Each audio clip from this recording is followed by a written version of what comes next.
Guys, jadi di Istanbul tuh lagi dingin banget. Kemarin beberapa hari itu sempat salju, sekarang lagi hujan.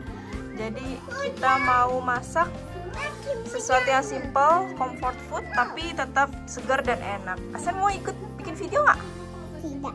Tidak? Ya udah, bye-bye. Ini bumbu asam-asam dagingnya versi aku ya guys. Jadi ini ada bawang merah, bawang putih, daun salam, tomat, wortel, jahe, serai, lengkuas. Ini sedikit daun bawang, sama aku pakai lemon buat rasa asamnya karena aku nggak punya belimbing ulu. Halo guys, akhirnya aku kembali lagi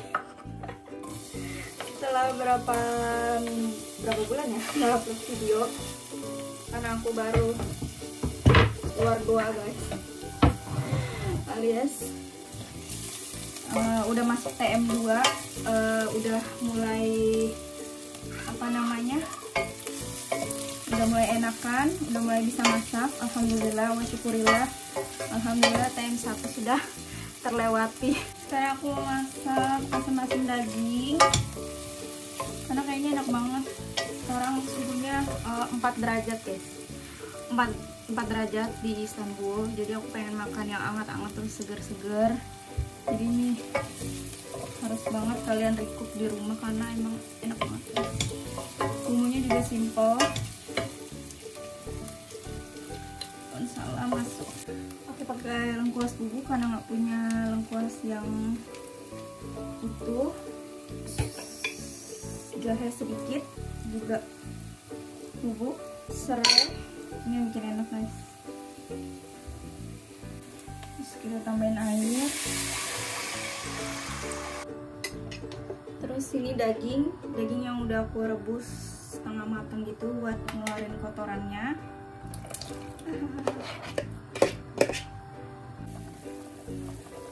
Sekarang aku masukin lada, garam, kaldu jamur.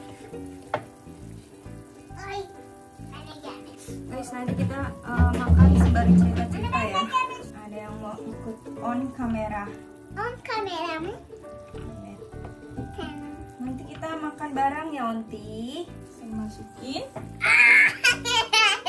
Oh ya. Adik, koi. Ama atma aşkım. Atma. Tamam. Yavaş. Aha. Aferin aşkım benim. Ini tinggal masukin tomat sama daun bawang.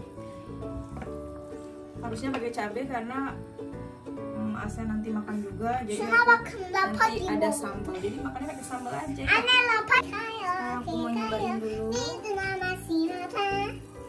Tadi aku tambahin lagi ke garam sama penyedapnya.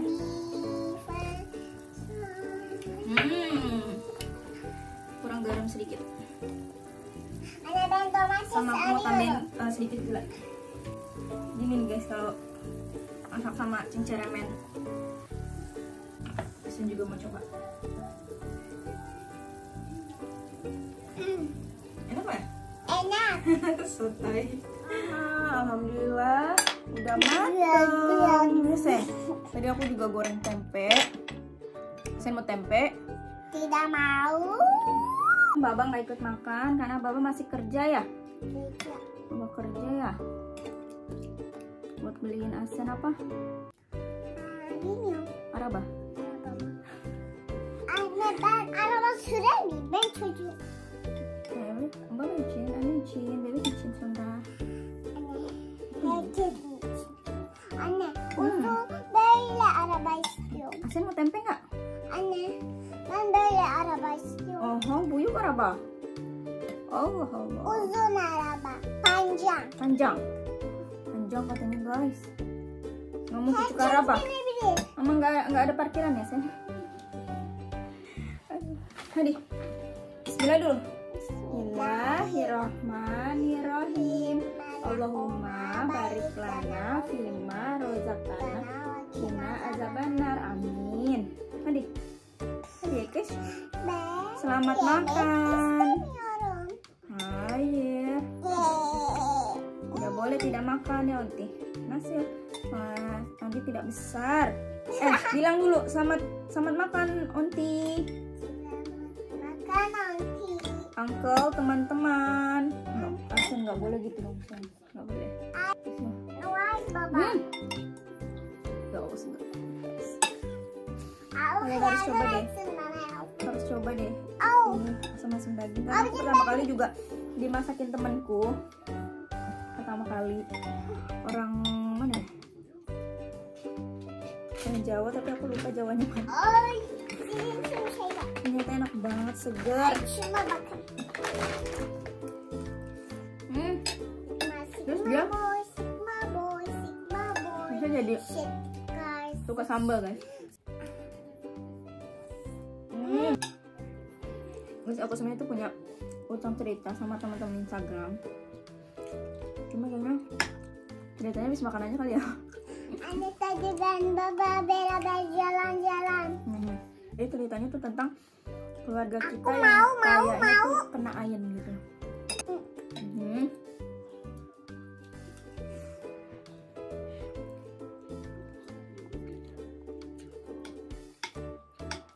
Enak banget.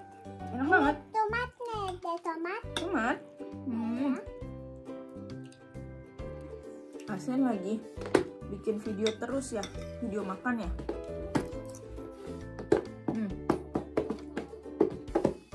Jadi dia sekarang kalau makan maunya di video, guys. Tapi itu bikin dia makannya jadi banyak. Jadi kalau dia di video makannya jadi banyak. Kemarin aku ngerasa bersalah selama aku semester 1 itu aku nggak bisa masak. Dia ikut turun juga BB-nya, guys, karena dia pecinta masakan emak banget. Lidahnya lebih ke Indonesia daripada Turki. Jadi kalau makan masakan Turki dia kayak kurang gitu loh. Kalau ditanya juga, Asen, senda biar Indonesia yemek, ya? Turki yemek? Turki yemek, Indonesia yemek. Ikis ya? Kemarin-kemarin kalau ditanya Indonesia yemek. Kita udah selesai makan, aku sama Asen udah selesai makan, alhamdulillah. Nah, jadi langsung aja aku mau cerita ya. Kalian tahu nggak? Ternyata di sini juga ada guna-guna, guys. Aku terkejut. Sebenarnya itu tidak terjadi sama keluargaku, tapi kayak berhubungan gitu loh. Jadi awalnya itu Mustafa itu punya sahabat deket banget. Aku kenal banget lah, bener-bener sedekat itu. Sering main, sering ke rumah juga sering main. Jadi dia punya istri. Tadinya dia punya istri. Terus tahun kemarin mereka tuh ada masalah besar, suami istri ini, teman Mustafa. Sampai dimana jadi kayak semuanya kebongkar gitu, guys. Mereka punya masalah besar sampai akhirnya mereka bercerai.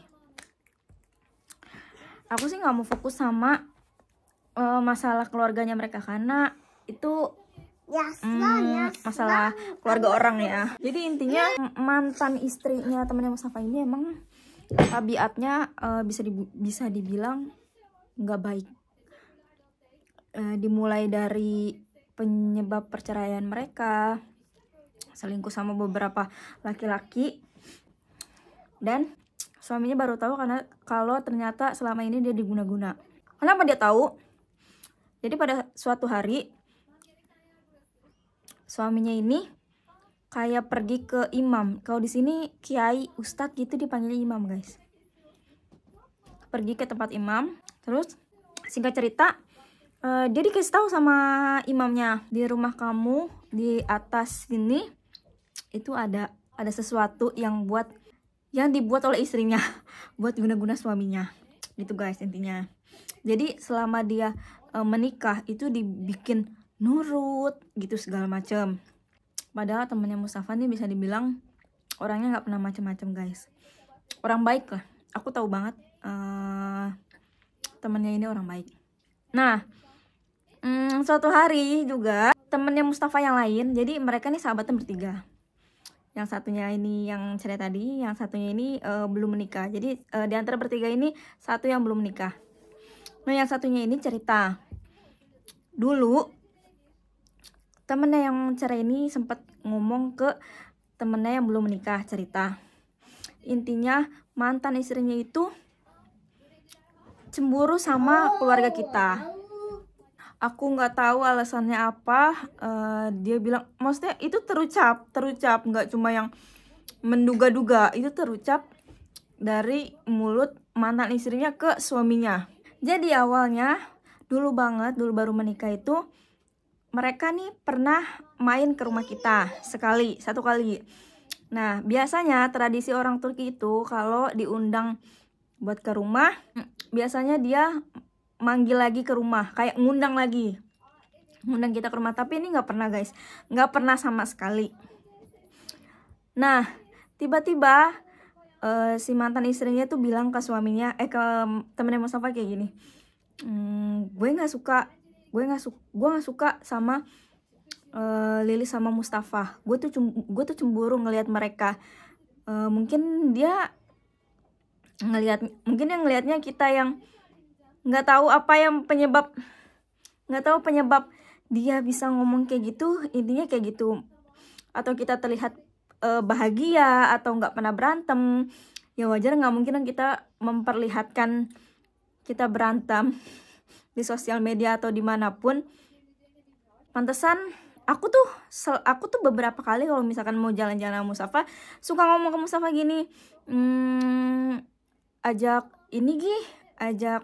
temennya sama istrinya kita jalan bareng, siapa tahu mau gitu. Karena sebelum dia menikah kita suka jalan bareng guys, kayak nongkrong di kafe bareng kayak gitu-gitu. Makanya kita kaget, maksudnya kok bisa dia sampai berpikiran kayak gitu.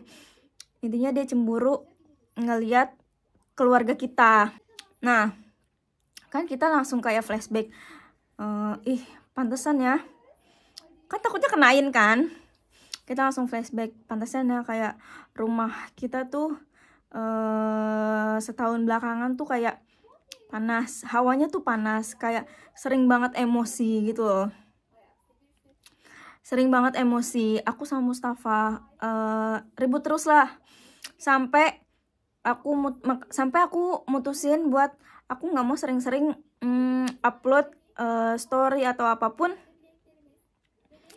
di sosial media terlalu sering. Padahal kita selama ini upload atau bikin story tuh yang nggak pernah yang gimana-gimana, maksudnya biasa aja, nggak yang bucin, nggak yang apa. Kalau kalian berteman sama aku di Instagram, ternyata selama ini aku mikir ternyata ini contoh orang yang kufur nikmat. Padahal dari segi apapun mereka lo lebih unggul. Maksudnya rumah ada, mobil ada, ekonomi jauh lebih baik daripada kita. Cuma emang belum dikasih keturunan. Maksudnya menurutku ya, yang bikin mereka tidak harmonis itu, yang bikin neraka di rumah mereka itu dia sendiri gitu loh. Kenapa harus keluarga kita yang jadi korban? Nah, dari situ aku mutusin buat blok semua sosial media mantan istrinya ini di Instagram, terus di WhatsApp aku hapus-hapusin. Ternyata dia tuh awalnya tuh awalnya aku cuma unfollow. Terus dia juga unfollow aku juga, berarti kan dia kayak merhatiin ya.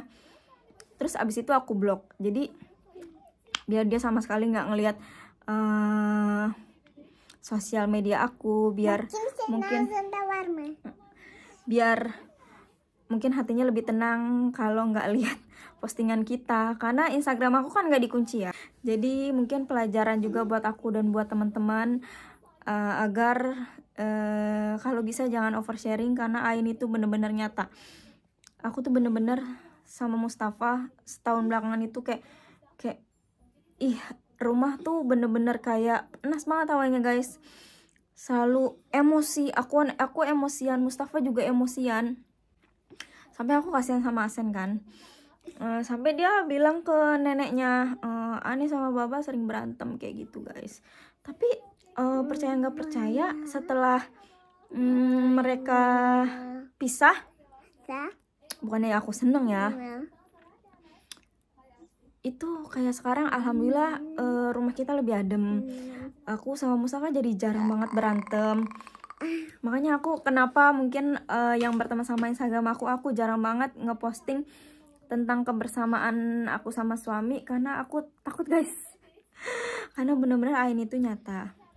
Pelajaran juga buat aku dan teman-teman, jangan sampai kalau bisa jangan oversharing, terlalu banyak ngumbar kekayaan, kemesraan, karena kita nggak tahu pikiran orang guys. Kita nggak tahu kebahagiaan kita itu luka buat orang lain kayak gitu. Jadi udah sampai situ aja ceritanya. Terima kasih buat yang udah nonton. Sampai jumpa di video selanjutnya. Bye bye. Dan cerita-cerita selanjutnya. Bye bye Sen. Bye bye Onti. Bye. Bye bye.